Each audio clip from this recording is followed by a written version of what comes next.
Yahweh. Yahweh. Yahweh. Yahweh. Yahweh. Yahweh. Yahweh. Sabaoth.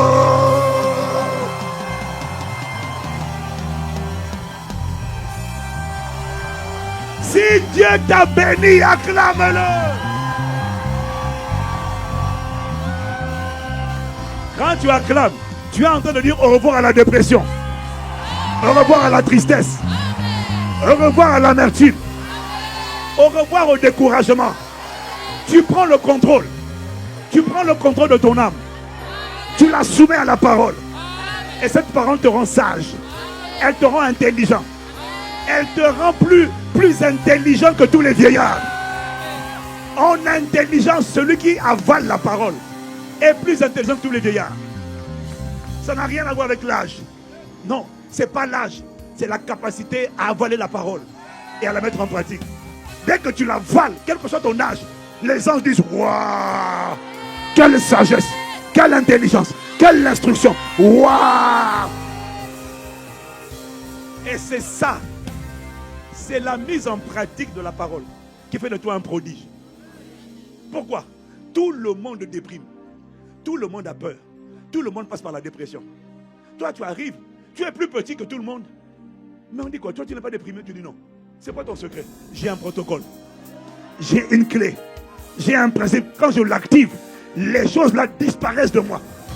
Alors les gens te regardent et disent waouh, tu n'es vraiment pas comme l'un de nous, l'un des nôtres. Non, je ne suis pas comme vous. Je suis un D-I-E-U-A. Ya, ya, ya, ya. Yahweh. Ya, ya, ya, ya. Yahweh. Ya, ya, ya, ya. Yahweh. Yahweh. Yahweh. Ya, ya, ya, ya.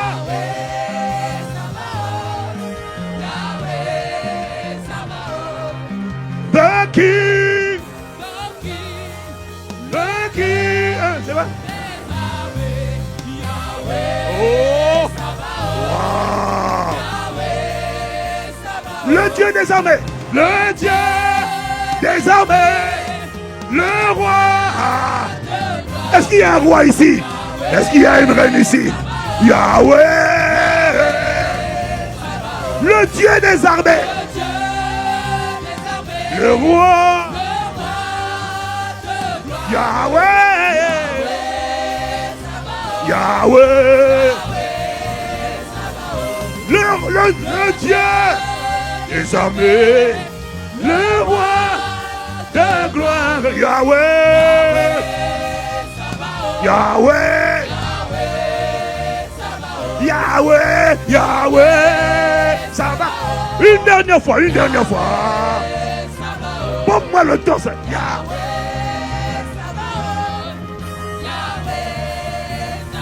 Yahweh. Yahweh. Yahweh. Yahweh.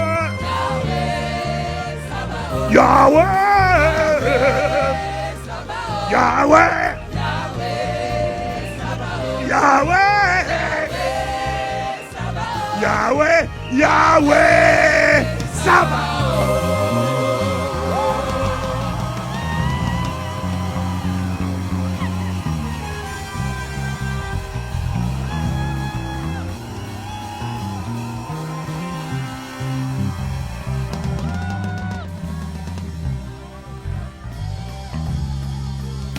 On ne devient pas un jeune prodige par accident.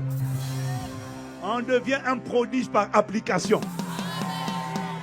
Application de la parole. Donc du coup les gens disent, mais comment toi tu fais? Tu n'es pas comme l'un d'un autre. Je ne suis pas comme vous. Je ne suis pas d'ici. Je suis d'en haut. Je suis un homme céleste. Une femme céleste. Je ne suis pas de la terre. Je suis d'en haut. C'est pour ça que je ne fais pas comme vous. Je ne me comporte pas comme vous. Je sais qui je suis. Seigneur, merci pour la grâce de la conscience de la vérité. La grâce de la discipline et de la diligence pour avaler les Écritures. La grâce de méditer, réfléchir intensément, constamment, à longueur de journée. Non pas sur les problèmes, les frustrations, mais de sonder, de scruter, d'attraper la parole par-dessous, par-dessus le côté, par-dessus, par-dessous, à côté, à gauche, à droite, de tous les côtés, je prends la parole. Et j'en fais ma méditation tout le jour. Et merci de ce que tu donnes à cette jeunesse. Un esprit de sagesse. Un esprit de révélation. Amen. Qui fait de cette jeunesse des prodiges vivants. Prodige pour toi, ça ne sera pas un slogan. Ça sera un constat. Prodige ne sera pas une étiquette. Ça sera un témoignage. Je t'établis dans ce témoignage. Comme ton pasteur était un aperçu avant l'impression de ton propre futur, je déclare que tu iras plus loin que nous tous. Je déclare que tu porteras plus de fruits. Une consécration augmentée. L'avantage que tu as, c'est que moi je me suis converti à 24 ans. Beaucoup d'entre vous ici, vous avez moins de 24 ans. À mon âge, tu auras fait le double au minimum de ce que j'aurais fait. Ta lumière va briller jusqu'aux extrémités de la terre. Je tiens à te dire une chose. Que tu le veux ou que tu ne le veux pas, Dieu va rendre ton nom grand. Oh, ton nom, même si ton nom de famille aujourd'hui ne vaut rien, à cause de toi, ton nom de famille sera connu dans le monde entier. À cause de ce que ta vie va sortir, va émettre, ta famille sera respectée à cause de toi.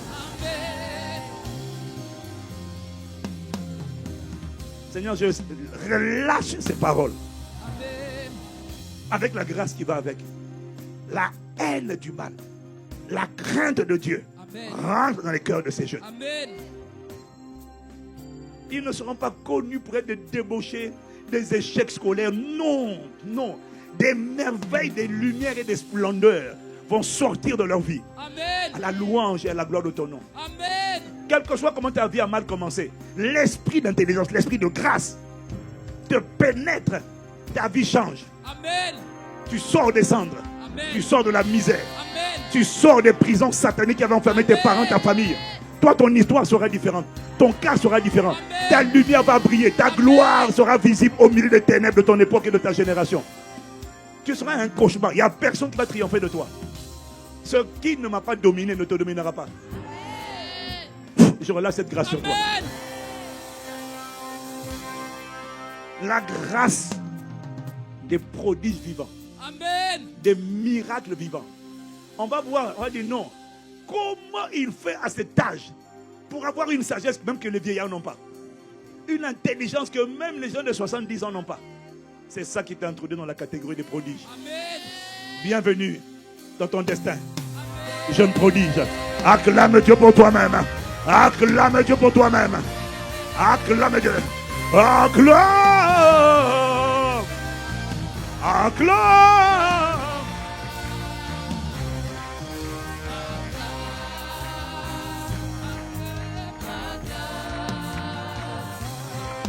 Acclame Dieu, j'acclame Dieu, acclame, acclame, j'acclame Dieu, acclame, acclame la présence de Dieu, j'acclame la puissance de Dieu, j'acclame la restauration de Dieu, j'acclame le relèvement de Dieu, j'acclame Dieu. J'acclame la puissance de Dieu. J'acclame la crainte de Dieu. J'acclame la sagesse de Dieu. J'acclame la lumière de Dieu. J'acclame la force de Dieu. J'acclame la gloire de Dieu. Il te reste quelques secondes pour vraiment acclamer Jésus. Il te reste quelques secondes pour célébrer la gloire. J'acclame la gloire de Dieu. J'acclame Jésus-Christ dans l'église. Une dernière fois, l'église de Jésus, lève la voix. Et acclame celui qui guérit. Acclame celui qui construit l'église. Acclame celui qui restaure l'église. Waouh! Wow! Non, non, non, non, non. Tu dois faire plus que ça pour la qualité de la parole. Pour la... Ah!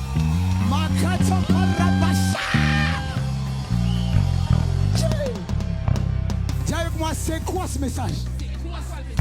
C'est quoi cette parole? Pose la question à ton voisin, c'est quoi cette parole? Waouh! La parole déclare dans le livre de Proverbes, j'ai pas toute la référence, si on peut trouver dans le livre de Proverbes. La Bible déclare, la crainte de l'Éternel, c'est le commencement de la sagesse.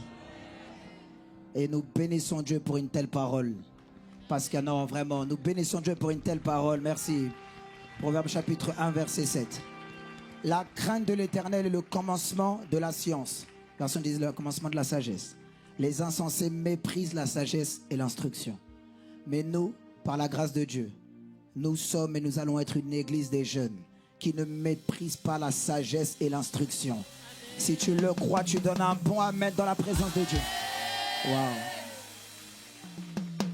Donc on veut vraiment rendre grâce à Dieu pour cette parole puissante, cette parole chargée de feu que Dieu nous a envoyée.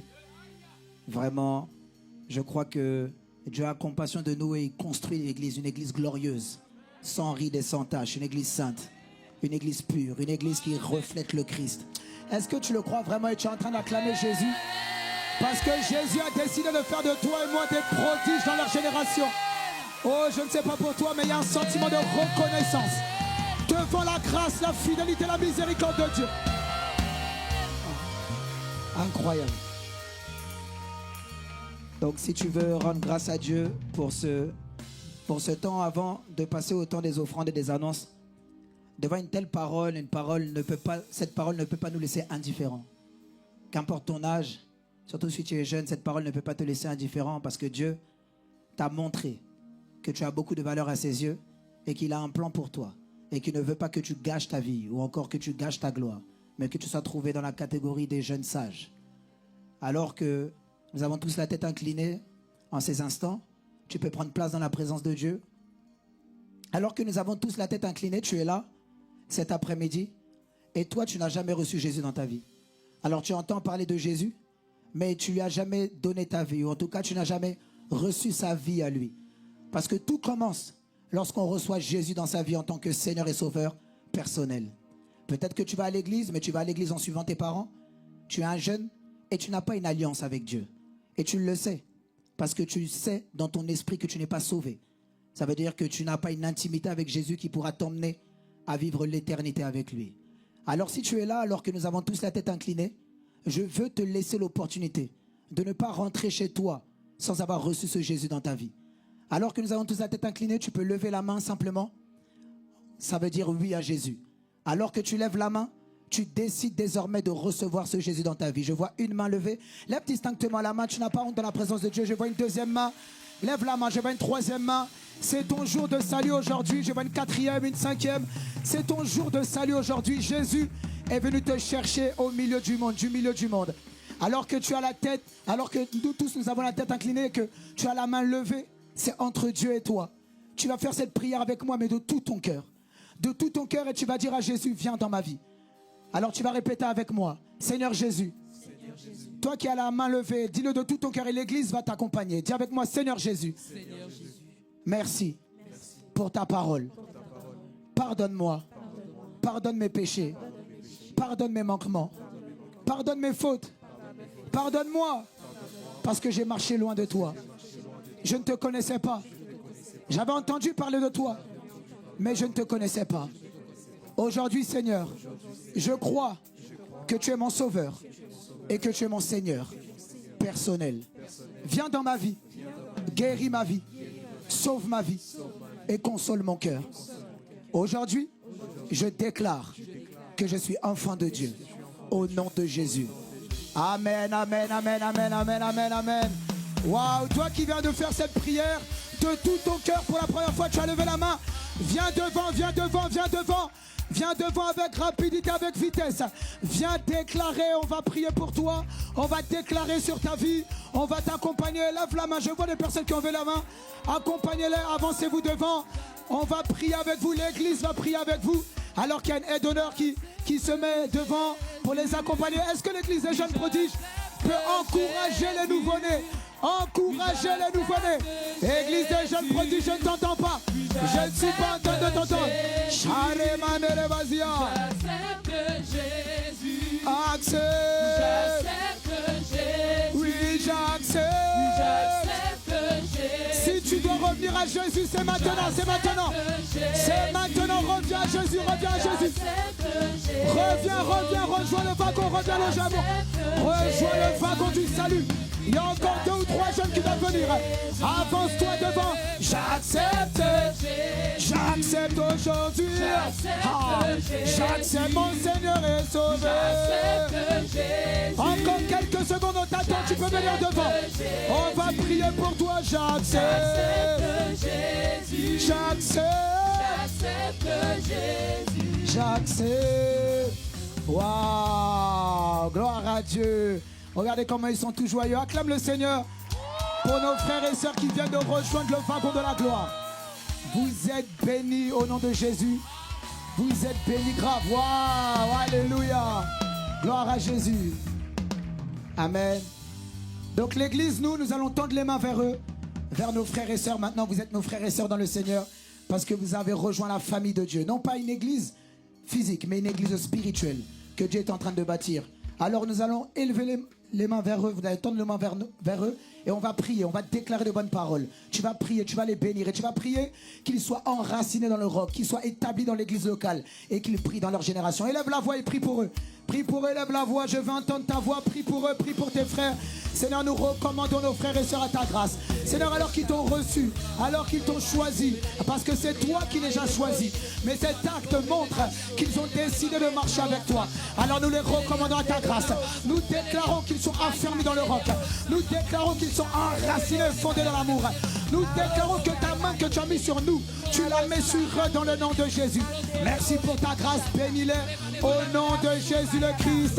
Amen, amen, amen, amen, amen, amen, amen, amen. L'église pousse des cris de joie. Ah, vous voyez, ces cris de joie là, c'est pour vous, parce qu'il y a de la joie dans le ciel. Alors il y a de la joie sur la terre. Je vais vous emmener rapidement à suivre ma soeur à ma droite. Eh ben, on va simplement, il y a des conseillers qui vont vous expliquer qu'est-ce qui vient de se passer et comment nous, l'église des jeunes prodiges, on peut vous accompagner dans la foi. Allez-y, suivez, n'ayez pas peur.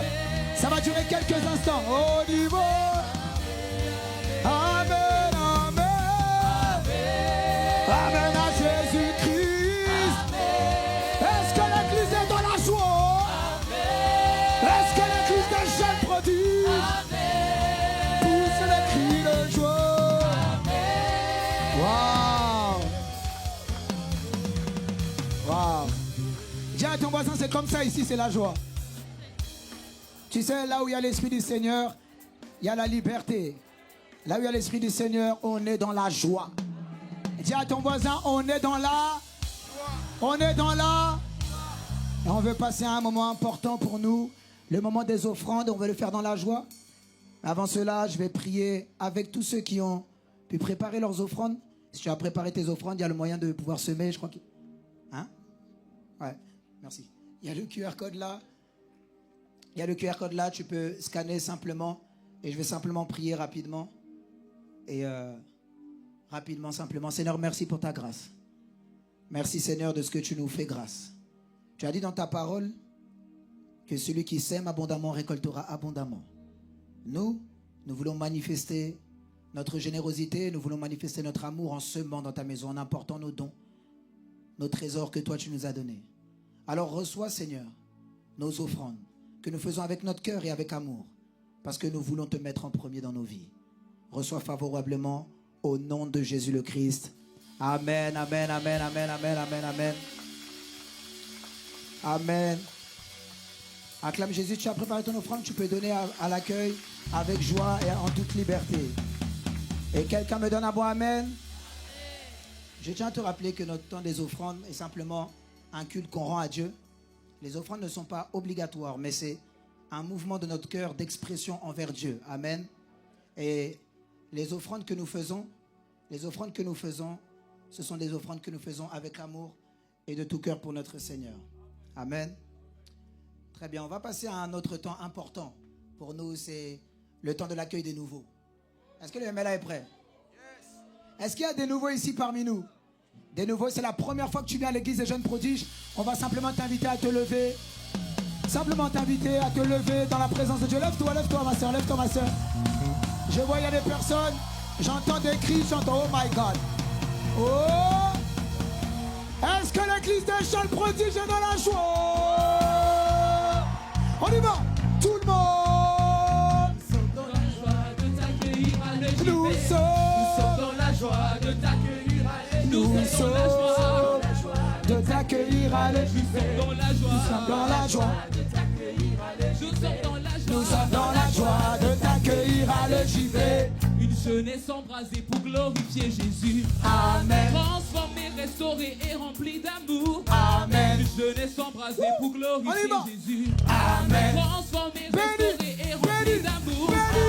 Bienvenue dans ta famille. Où ça? À l'EJP. Encore. Il y a encore de la place. Il y a encore de la place pour toi. Bienvenue dans ta famille. Tout le monde. À l'EJP. Où ça? Il y a encore de la place. Bienvenue dans ta famille. Bienvenue dans ta famille. Où ça? À l'EJP. Il y a encore de la place. Il y a encore de la place. Bienvenue dans ta famille. Où ça? À l'EJP. Il y a encore de la place. Il y a encore de la place pour toi à l'église des jeunes prodiges. Waouh! Acclame Jésus si tu es content d'accueillir nos nouveaux. Donc les nouveaux, à la fin de ce temps, on va simplement vous demander de pouvoir vous avancer devant. On a aussi un temps à partager avec vous. Vous communiquez qu'est-ce qu'est l'église des jeunes prodiges. On veut échanger simplement avec vous. Et si vous avez déjà une église locale, nous saluons le leadership, vos bergers, vos pasteurs, dans le nom du Seigneur Jésus. Donc à la fin de ce temps, quand on dira Amen, vous pourrez vous avancer, ou peut-être même déjà maintenant, vers la personne vers la sœur qui agite le drapeau. Alors, il y a juste quelques annonces rapides. Miséricorde.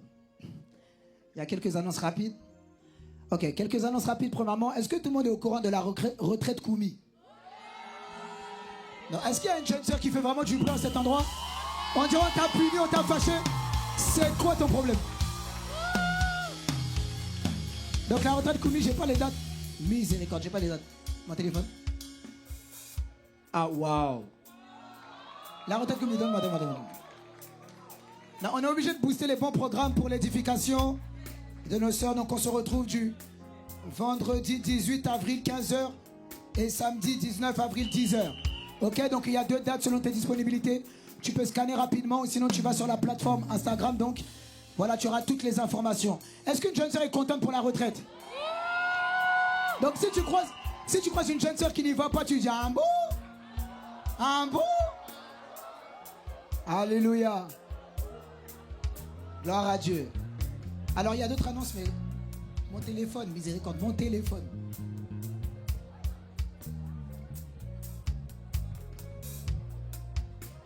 Merci. Ok. Il y a un stand, hein?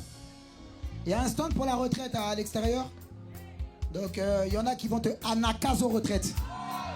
My God. Anakazo. Yeah. Donc, voilà. Donc, ma soeur, si tu sens qu'à la fin de ce temps-là, on vient t'accoster tout ça, fais pas la timide, boude pas. Donc, comme tu as entendu, à la fin, donc, c'est pas à la fin, pendant chaque culte, maintenant, il y aura un quiz biblique. T'as entendu, non? Évaluation biblique. Donc tu vois, quand je commence à m'approcher comme ça et je suis toi là-bas, tu vas commencer à dire hey. Il y en a maintenant, ils vont plus venir au culte. Non, viens au culte, t'inquiète, c'est pris seulement que mon doigt à la dernière minute, tu vois. C'est là où on va voir si tu as la foi, quoi. Bon, est-ce que quelqu'un est content quand même? On va réviser la parole de Dieu ensemble, acclame Jésus. T'inquiète pas, on va pas t'afficher, il n'y aura pas de honte. C'est dans la joie et la bonne humeur, acclame Jésus pour ça. Donc troisièmement, on a une annonce aussi, j'ai une annonce à vous communiquer. Ce lundi de Pâques, ok, ce lundi de Pâques, donc enfin pas le lundi là, mais la semaine suivante, on a donc un temps avec les stars et les pilotes. Dis avec moi les stars et les pilotes. pilote. Ok, ce temps, on l'a appelé bâtir l'église. Dis avec moi, bâtir l'église. Bâtir l'église. Parce que nous sommes une église, l'église des jeunes prodiges, on veut bâtir l'église ensemble. Donc si tu es star à l'église des jeunes prodiges ou tu es pilote de famille d'impact, nous t'attendons donc le lundi de Pâques. On va passer un bon moment ensemble de comme frères, il y aura des jeux, il y aura des activités. Et on va échanger ensemble autour de la parole de Dieu. Et l'objectif, c'est qu'on ressorte de là avec une église totalement bouleversée, transformée à la gloire de Jésus. Bon, est-ce que tu le crois? Donne un point, amen. Amen. Amen. Donc on va bâtir l'église ensemble. Donc sois présent, invite un ami, invite un frère, une soeur. Et si tu aspires à être star, viens quand même. Ok? Si tu n'es pas encore star, mais tu veux servir dans l'église jeune prodige, ça te parle, la vision te parle, tu t'es senti interpellé, viens le lundi, donc 19. Amen. Très bien. Et donc une dernière annonce, chaque samedi, dis avec moi chaque samedi. Chaque samedi. Chaque samedi, désormais, nous aurons des sorties Anaka. Anaka. Bon, ça c'est pour les gagnants d'âme. D'ailleurs, normalement, mais d'ailleurs, tout à l'heure, j'ai un tour avec les gagnants d'âme. My God. Qui était là la dernière réunion avec les gagnants d'âme? T'as vu l'onction qu'il y avait? My God. Donc juste après, on se rejoint. Je sais pas, c'est en quelle salle? Ici? Ok, c'est 30 minutes, hein, c'est très rapide. Hein. C'est pour les affamés. Donc sortie Anakazo, chaque samedi désormais on aura des sorties Anakazo. Amen. Oui, acclame Jésus, tu vas acclamer Jésus. Chaque samedi, le lieu sera communiqué, tout sera communiqué. Mais l'objectif c'est d'aller, de gagner les âmes comme à notre habitude, c'est par sa seule grâce. Donc ce temps touche à sa fin, ok, on va prier ensemble. Et on va rendre grâce à Dieu. Et on va libérer les lieux. Élève la voix et dis merci au Seigneur pour cette puissante parole que Dieu nous a donnée. Vraiment, dis merci à Dieu pour ce feu qu'il a répandu, pour son amour, pour sa miséricorde et sa grâce envers nous. Abba Père, nous te sommes reconnaissants parce que tu nous as parlé personnellement, collectivement. Tu nous as interpellés, tu nous as challengés, tu nous as redressés, tu nous as corrigés, tu nous as bonifiés. Merci Seigneur. Merci pour ton grand amour. Parce que sans toi, nous ne pouvons absolument rien faire. Et aujourd'hui, tu nous as démontré ta bonté. Ta bonté, elle nous pousse à changer par ta grâce. Seigneur, emmène-nous à la dimension rêvée là où tu nous attends. Raccompagne-nous chacun dans nos foyers respectifs et accorde-nous la grâce d'être des enfants de paix qui apportent la paix dans leur foyer, la paix dans leur famille. Au nom de Jésus le Christ, nous avons ainsi prié. Amen, amen, amen, amen, amen, amen, amen. Est-ce qu'un jeune prodige fait du bruit en cet endroit où tu dors déjà?